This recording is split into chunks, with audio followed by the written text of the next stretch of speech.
Interreligious dialogue for me is the ability to sit and be able to understand more about the person sitting in front of us by rediscovering ourselves as well. It's a matter of bringing our own thoughts to the table without any prior perceptions or judgment of the person sitting in front of us.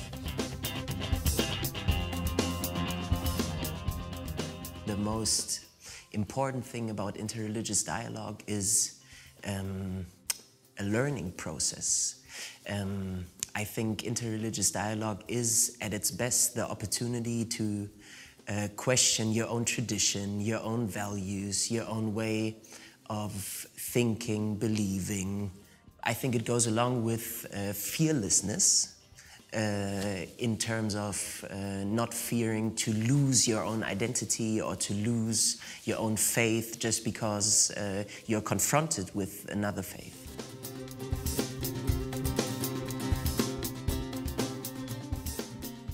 If we start to conduct these interreligious dialogues amongst the youth, then in the future we can hope to see some positive outcomes.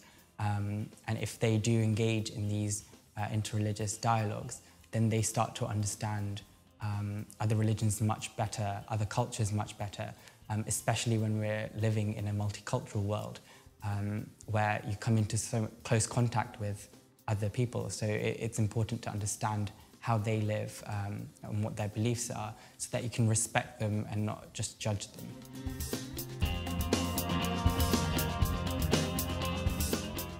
Nothing should be ignored in the pursuit of the progress. We need to address the challenges of the future with every tool that we have. It's clear to me that religion serves both a divisive and a unifying role in the world today, depending upon how people want to use it. So when parties are separated, when there is in the absence of dialogue, misperceptions can be established and preserved. And so dialogue between religious communities serves to break down those misperceptions, I should say.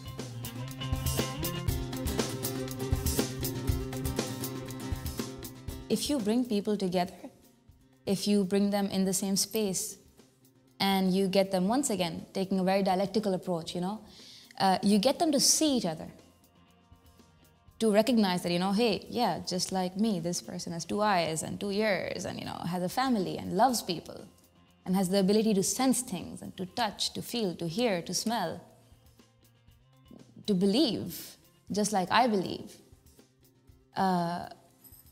It brings them on a common platform, even though the content of those beliefs or the content of those feelings may differ.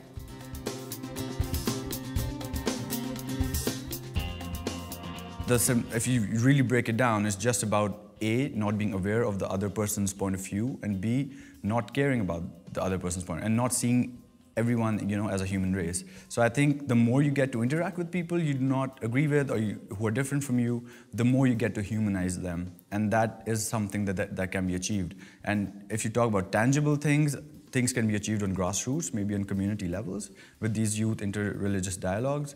But with time, if we sustain that, if we improve upon the model, I think it will just be a more tolerant world in 20, 30 years' time.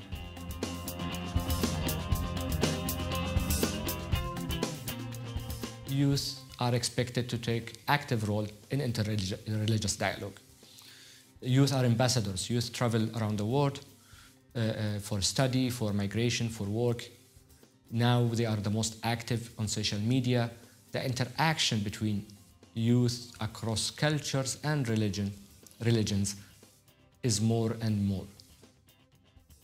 This is why it is important to equip the youth with the skills and the knowledge about interreligious dialogue, and also provide a better environment for them to take an active role.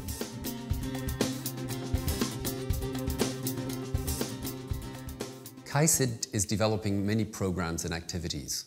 Many of them address and involve young people around the world. So this youth consultation is essential to get the input from a variety of different young people who are themselves experience at Interreligious Dialogue locally and internationally. Their input is part of the process of improving our activities and making them more relevant to the realities that they are encountering in the field.